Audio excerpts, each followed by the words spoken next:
Hello, my friend. How are you doing? I hope you're having an outstanding day. This is Heather, and this is the Back to Me podcast. And this is the my most favorite day of the podcast because it is the celebrity chat edition where I get to talk to an amazing human being. And every time I do one of these, I always learn something new. And I'm really, really looking forward to today. So today I have Corbie Mitleid. I said it right. Yes, ma'am. And we're going to talk about some very interesting things that you just may not have thought of before. I love the three most important questions in the world. But before we start that, because I'm always super interested, how did you get into doing all these things that you're doing? I know you're writing and reading and Okay. First of all, to everybody listening, please, I'm so sorry. It sounds a little hollow. I was out of the office for 3 days, and one of the cats found my AirPods, and it's off in the ozone somewhere. But we wanted to record today, so we did. it's not Heather, it's my cats. Anyway, the 30-second elevator speech. When I was 9, I read a book called The Witch Family by Eleanor Estes, and instead of thinking, ooh, that's scary, or ha, ha, ha, I thought, and your point is, I knew there was magic in the world. I wanted to go find it. Fast forward to 1973 when I was a senior in high school. And yes, my darlings, that does tell you how old I am. That was the year Live and Let Die came out with Jane Seymour as Solitaire the card reader. Spencer Gifts had the James Bond 007 tarot deck, and I bought it because we were all hippies then. You had your elephant bell bottoms and your fringe jacket and your deck. Right. 5 years later, everybody else had moved on to roller skates and disco balls. I was still reading the cards. They fascinated me with their stories. So for 20 years, I read for friends, learning to keep my ego out of the way so I'm a clear channel. All of a sudden, in the early 90s, I could do hands-on healing and talk to dead people with no training. That's when the universe handed me my draft notice and said, hello, you're working for us.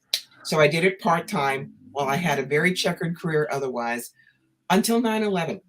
As my husband and I watched the towers burn, I said, I need to do this work full time. People need to know there are other answers out there. He said, I believe in you, go do it. So since then, it's been 20 years, 6 days a week, 1,000 people a year, and I get to get up in the morning. I don't have to get up in the morning. That's the biggest gift. That is super cool. Well, not 9/11, but the rest of it is super cool. And it is interesting how when you're young, just one thing will just kind of light up something for you, and that you had the guts to go with it, even if people might have thought it was a bit odd. Well, I'm going to give you an anecdotal, and everybody listening, think about your childhood. Did you get a big clop on the head? They are figuring out that most of us that did that, our intuitive stuff wakes up early. My situation, I was 4, sledding down the hill near home. They hadn't taught me to roll off the sled, and I went face first into a concrete bench. Ow. Didn't even fracture my skull, but it went right at third eye, and so maybe that's it. Who knows? Maybe you just needed, maybe they could have done a more gentle whack to wake you up. Trust me, I never go for the easy route. Right. And I know you've written tons of books, and I love all the titles of all your books. They're all super cool. And I'm going to include probably all of them in the show notes because, we want people to be able to find you. So, Yes. So you do readings. Do you use cards still to read for people? I use whatever works. I use tarot cards, oracle cards, numerology, direct channeling, you name it, because it's like the old saying, if you're a hammer, everything looks like a nail. But if you're a full toolbox, you're more appropriate. Right, so, yes, cards are very good for your everyday tour bus stuff. Direct downloads are past lives, spirit guides, and mediumship. Wow. Do you find that people are searching for that information because they're stuck or they're confused or maybe both? Like, yes. Yeah. Yes. We're taught not to trust ourselves. Yeah. And so you're a psychic, you should know these things. Eventually, people realize I'm not going to give them a simple answer. I'm going to show them what their options are. I will empower them. Then if they come back, it's because they know that I help them open doors, which is much better than, does Bruce love me? Yes or no? Right. Yeah, see, is this the boy for me conversation, that's the wrong question. That's always the wrong question. Especially if you push it. Does Bruce love me? Well, is he going to love me? Well, if I do this and this, well, he's going to. Will you stop already? I said no. Ugh, Move on. yes. And if that's the wrong question, then I'm super curious on what the important questions are. The important questions are what move you forward. For instance, you can say, what does the relationship with Bruce look like? Which is not, does Bruce love me? It Right. is you, Bruce, the relationship as it stands, what you need to know, and best possible outcome. And sometimes I will even look at the karma underneath. But if you keep beating on me, hoping that I will change my answer to, yes, he loves you, but he just doesn't know it yet, you came to the wrong psychic, darling. I don't do that. Right. You're going to get the right answer because that's the answer you need. And maybe the even more important question is, do I mean, it's not a question. Do you need to be in a relationship to find whatever the value is in No, yourself, right? not at all. But 95% of new people come to me with romance questions. Um, Really? yeah, the second thing they come to is about career, and I've taught them, don't ask yes or no. Is my new business going to be successful? What if I said no? You're going to live in a box under a bridge. Better is the empowering stuff. How do I Right. make my new business take off? Then it's a multiple card spread, a card for you, a card for any partners in the business, a card for the energy around the business, the brick and mortar location, how to market it, clients, competition, staff, finances, what you need to know, and best possible outcome. Do you see how much better that is than a 3-card spread that says wait until January and fire the second redhead? Please. That's huge. That is much larger than most people probably consider when they, from a like, because I started originally business coaching. Mhm. And a lot of people will think, I'm just going to go do this thing. And they don't recognize that there's a lot of moving parts to it. So cool that when you're doing a spread for a business, like you actually have all those pieces built in. But this is what in the headhunter business is called transferable skills. I used to be an executive recruiter for engineering and manufacturing. I counseled people in careers for years. Why would I not use that left brain knowledge I have, partner it with the right brain intuitive work to give my clients a better and more in-depth answer? To Right. me, that's what being a responsible intuitive consultant is, not just a fortune teller. And I find it so surprising that so many people just come to you to ask a better relationship when there's so much more to the world. No, I know. But it is not mine to judge. If that's what's on top of their mind, okay. You And I can, guess it is an entryway. So yes. I've been teaching yoga for a really long time, and I know when people first come to yoga, they just come because they want a yoga butt.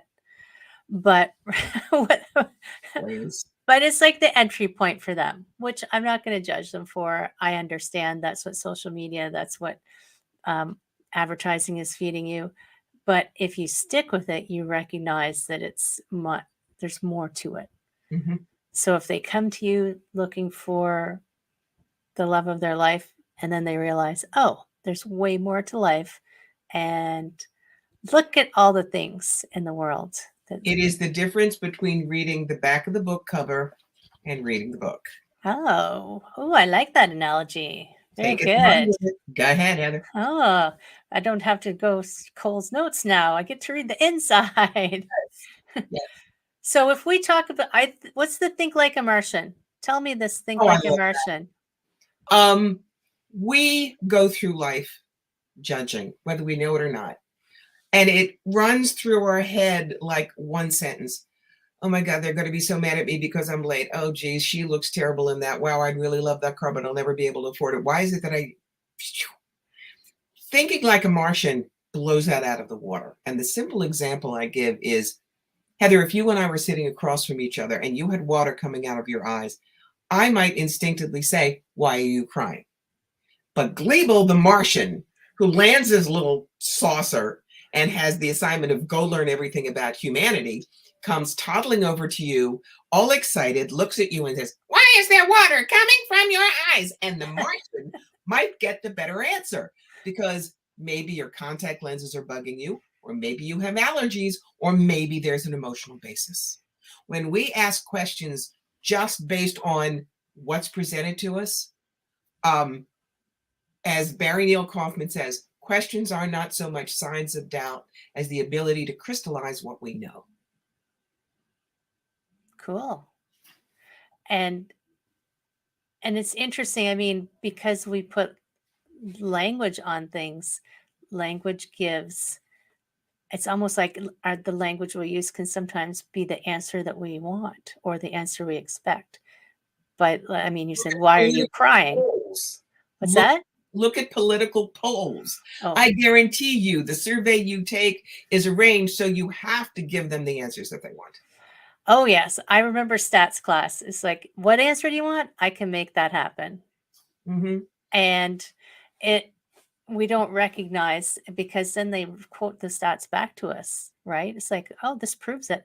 But they proved it, the answer that they wanted. Mark Twain's famous quote, "There are three kinds of lies in the world: lies, damn lies, and statistics." Nice. Yeah, very true.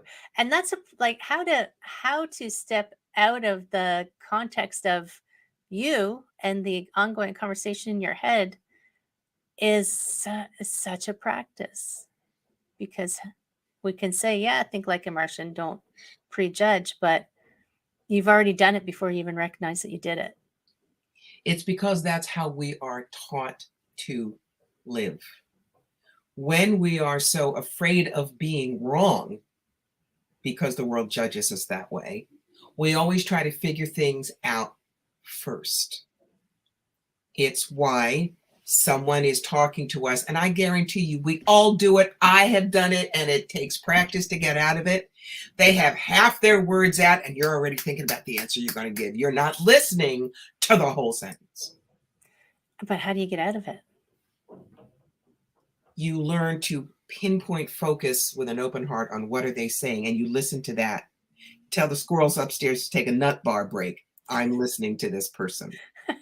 Then you've got everything. Then after a second or so, you have an answer for them. Right. Or a question for clarification. This is totally off the you reminded me of a book that I read that was about magicians and wizards, and he called it deep listening.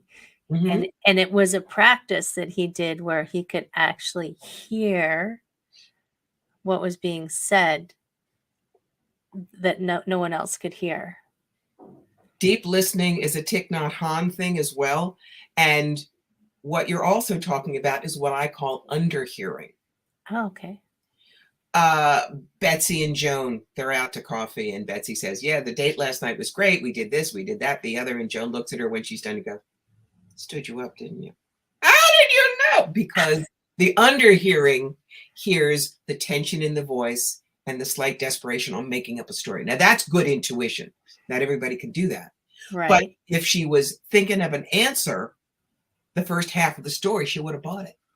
And they would have gone down this illusory path.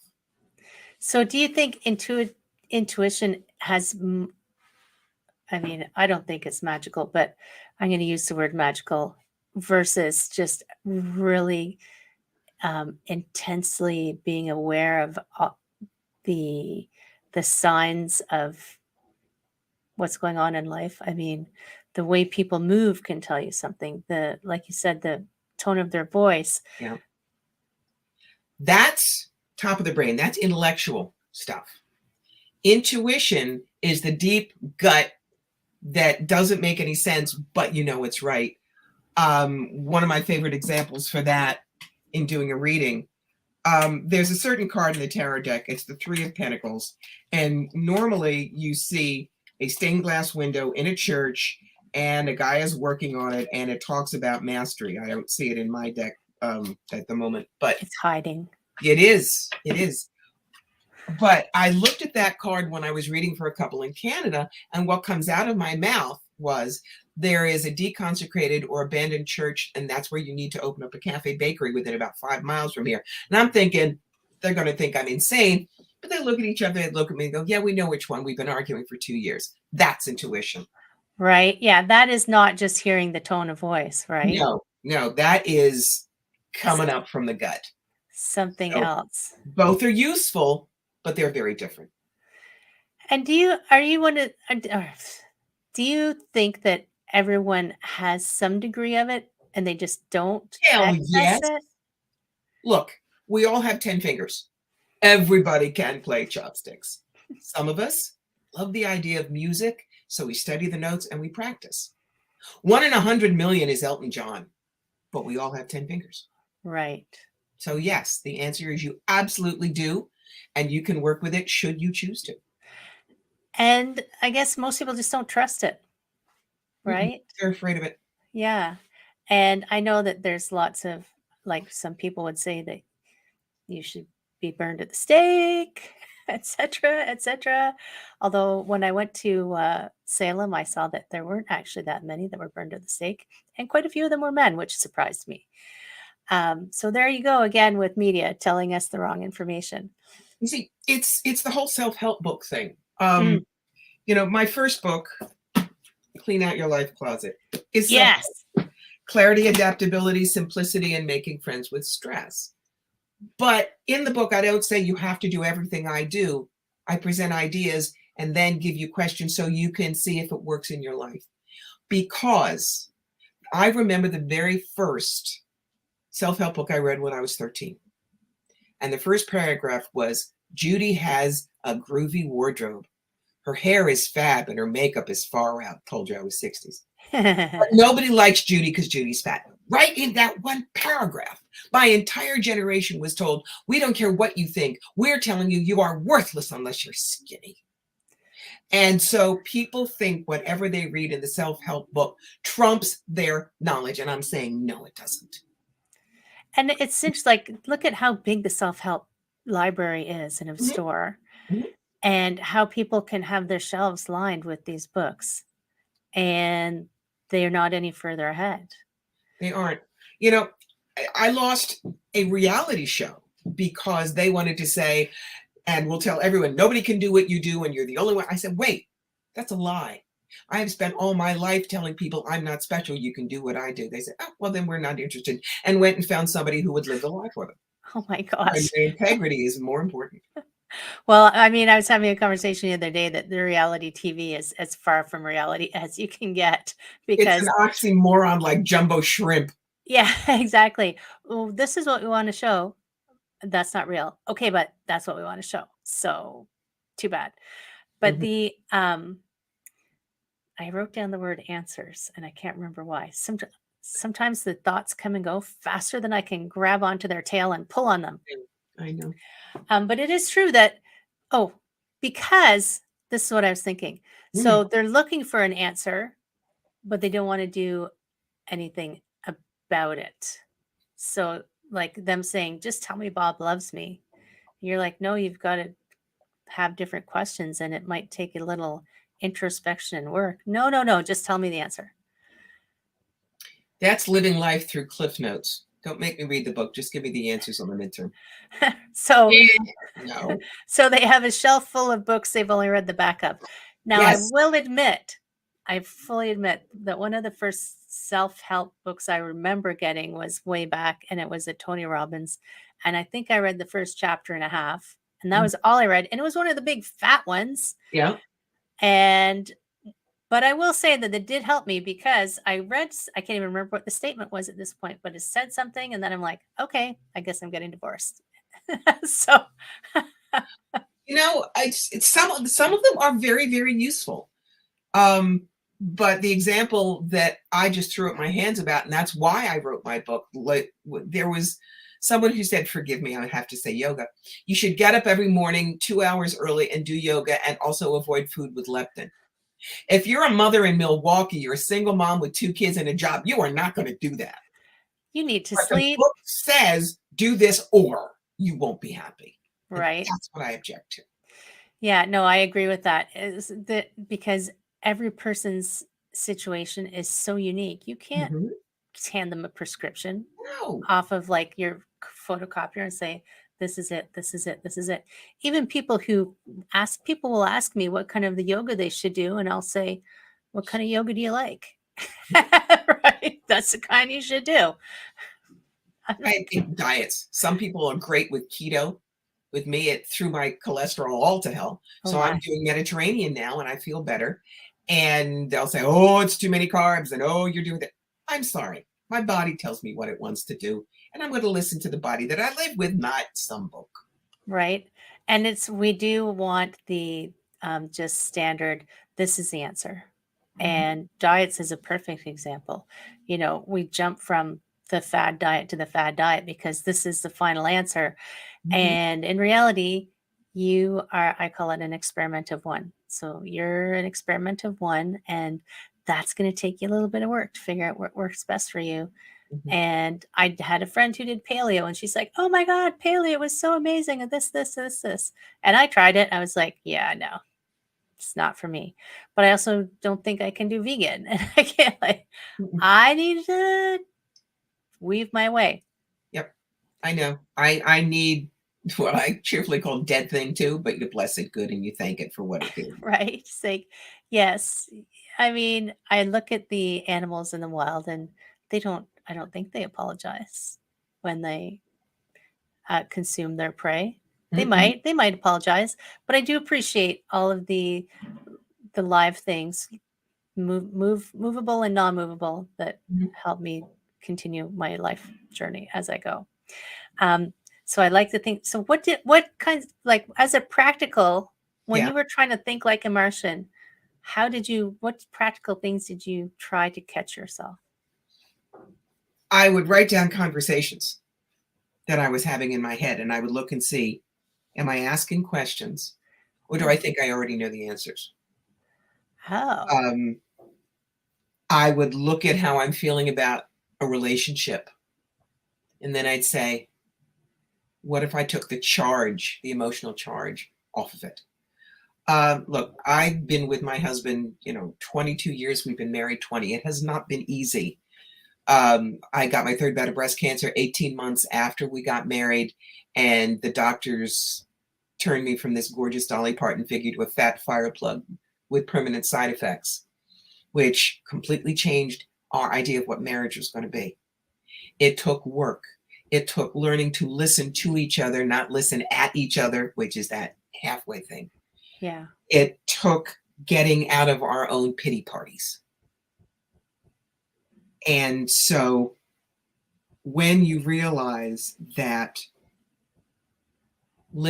deep listening, and taking the emotional charge out of it, for instance, making it about the challenge, not personal sniping, you are more likely to find an answer. You're more likely to still love the person that you're working with while you're working on it. right. And we forget. I mean, I heard a podcast recently he was trying to kind of convey the same idea. It said you are a judging being because that's how you evolved, and that's how you're like, that car will hit me. This person's not dangerous. This is this. But when we translate it into relationships, I had a client who I was having a conversation with, who they had written a whole story in their head about a comment that their partner had made. And I said, did you ask him? And when they went and had the conversation, it was completely the opposite. It's There's a story I like to tell called the lawnmower story. Oh, John borrows Bruce's lawnmower. He's a little late returning it. So on his way over, he's saying, he'll probably be really pissed at me about not returning it on time. Well, that's all right. He hasn't returned such and such. And why is he judging me anyway? He's such a son of a bitch. And so he gets there and Bruce says, hey, and he is, here's your freaking lawnmower, and walks away. And Bruce is going, what? right. We have these dramas in our head. We become drama llamas. And it just gets in the way of most everything. Take a chill pill, my darlings. Really. Right. I usually ask people to just take 3 deep breaths before they before they speak, or Mm-hmm. or decide what the other person's answer is. Yes. And Good. even 3 I'm breaths is borrowing that long. one. Yeah, 3 breaths is long for some people. Mm-hmm. Like, that's like a huge space of time. It's like, it's not really. And people who don't breathe, they shallow breathe. Taking a deep breath, they'll cough Yeah, or they'll get panicked. right, because Panic. it's too high. Mm-hmm. Yeah, and unless, like, I think about all these. I mean, your example was with 2 gentlemen, but I see it more often in couples, who something about they think they know the person well enough that they think they already know what the answer is. And I Mm-hmm. mean, that alludes to you saying they've decided the answer in the next statement before they even actually listen. Yes. But sometimes they don't even ask the question. If you hear something, try turning it around, saying to your husband, when you said this and this, it sounded like you were angry with me. Were you? And maybe he'll say, not at all. So, right there, you can disarm a judgment on sound. Again, questions are so important. Right. It depends on how you ask them. Notice the tone of my voice. It's not, when you said that at me, were you angry? Because that right there says you're angry back. Right. So, as calm as you can be when you ask a question, because the underlying thing is, I truly want to know, rather than, "Ugh." Then picking a fight. Mhm. Defend, what is it? A good defense is a strong off. No, one of those things. It's probably football related. It is, and I don't watch football, so don't ask me. I don't either. So we're both in bad shape for that one. So if you're going to boil it, because I think we talked about the 3 most important questions. Are there just 3 most important questions? I find that they work in just about every situation. Okay, I have 2 rules. So now 2 rules and 3 questions. Let's go. Okay. First question, what am I X about? X is angry, depressed, worried, sad, whatever. Second question, why am I X about that? And then that may lead you down a bit of a rabbit hole. But the third and most important question we never ask ourselves are, what do I think would happen if I stopped being X about that? Oh, And the example I get, you can use this with kids. You know, your kid comes into the house, stomp, stomp, stomp. Hi, John. Huh. Gee, John, what's the matter? I'm mad. Why are you mad, John? Teacher gave us extra homework. So why are you mad about that, John? Because maybe I won't be able to go out and play. Okay. What do you think would happen if you stopped being mad about the homework? I don't know. If you had to guess. Now, that's an important inner question. Because when right. people say, if you had to guess, you're going to hear the answer they wanted. Oh, I guess I could do it, and then maybe there'd be some time to go out and play. Okay. So what do you think? I guess I'll go do it. Good. What that does is the kid is entitled to change his mind, learn about thinking. He doesn't walk in, he says, I'm mad at the teacher. You mustn't be mad at your teacher. I'm mad because you had extra homework. Well, you probably need the extra homework. Notice both of those questions bludgeon the kid, tell Right. him that what he feels is wrong. We feel what we feel. And I'll also just make him push back harder. Mm-hmm. If it That's was me, apparently I was quite stubborn. right. Yeah, when people feel they're not listened to, they raise their voice or they push back harder. A mom who is willing to explore that with the kid gets more in touch with his own feelings. The kid sees what triggered it, and the kid can decide not to feel that way. Well, and see options too.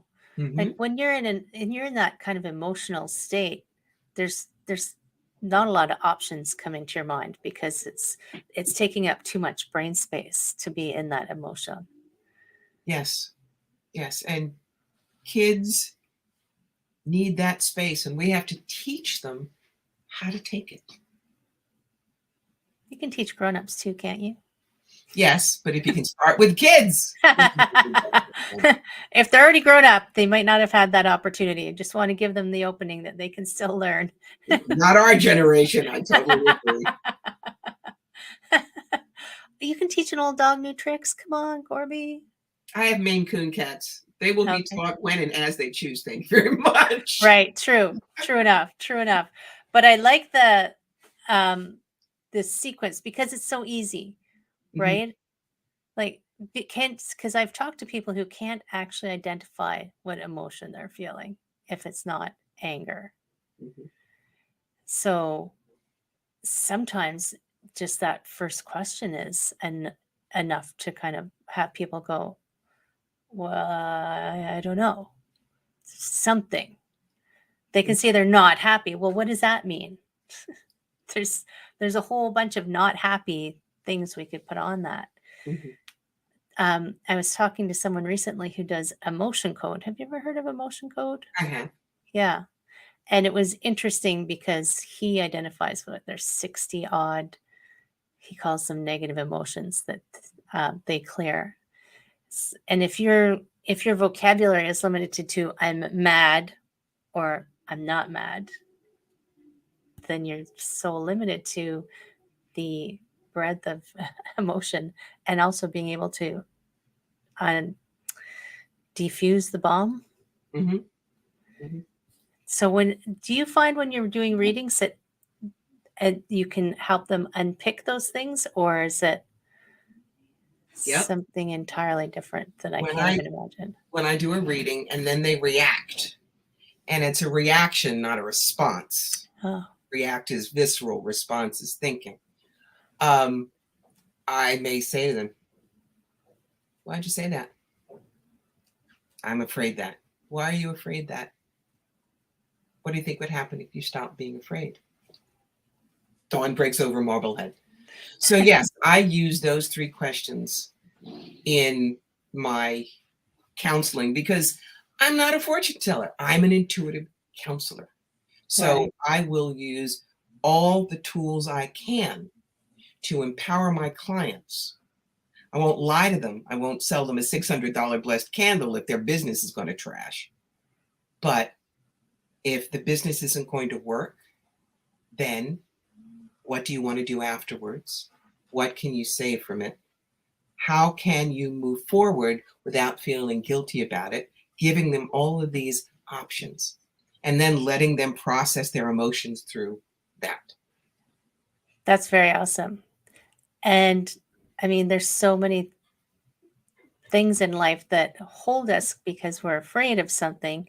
If you can have someone to help kind of guide you in a direction Mm-hmm. that's not going to say just, all these digital course creators, do this, do this, do this, do this. I did all your steps and it didn't work. Well, do this, do this, do this, do this. But what if it was the wrong steps for you, right? It's the difference between a mentor and a guru. Hmm. Is really important. Mentors push you a little further than you think you can go, kick you out of the nest a little before you think you're ready, and sit in the audience and applaud you for getting an award for being better at what they did than they are. Perfect example is Meryl Streep grabbing her Oscar, thanking her drama teachers at Yale. You're Right. allowed to get better than the person who taught you. Gurus are always, I have the answers, keep sitting with me, keep buying my books, keep going on the cruise so I can say the same thing, and maybe you'll get enlightened. No. Mentors, Right. yes. Gurus, no. And I guess it's easy to follow a guru because you don't have to take responsibility, Bingo. right? And a mentor is like, I don't know, they're going to make me cry. A mentor wants you to fly. That's awesome. Yeah. Such a big difference. I'd never heard it explained in a way that Makes so much sense. And be careful who you follow, right? Mm-hmm. Are Yes. you just following blindly, or are you going your own path You with know, spirit guides. In my book, The Psychic Yellow Brick Road, I tell people there are things, if you hear it in your head, it's not a spirit guide. You can use the same thing for gurus.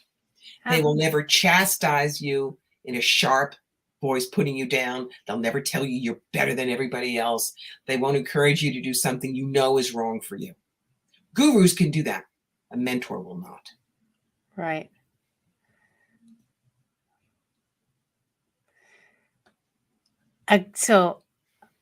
For some reason, I had that the other way around in my head. So you think a guru would chastise someone? I guess they would. Mm-hmm. Think about Esther Hicks and Abraham. Oh, she lights into her people on cruises like nobody's business. But of course, it's Abraham. It's not her. I'm sorry. It's coming out of your mouth. It's you. Right. Right. Okay. I get you. You blaming somebody else for what's coming out. You're not enlightened enough. Of course, you can't understand what I'm telling you. That's a good one. Okay. Yeah. Okay. Yep. I haven't been on those cruises apparently. Haven't heard that one. Mm-hmm. Think I will make sure I check the brochure before I jump onto that one. Smart So if you were going to give someone just a nugget to take with them, a word of wisdom.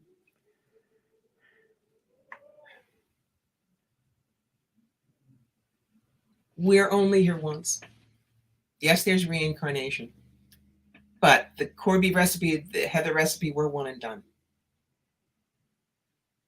We are all meant to leave this place better than we found it. Whether it's nationally, globally, one person.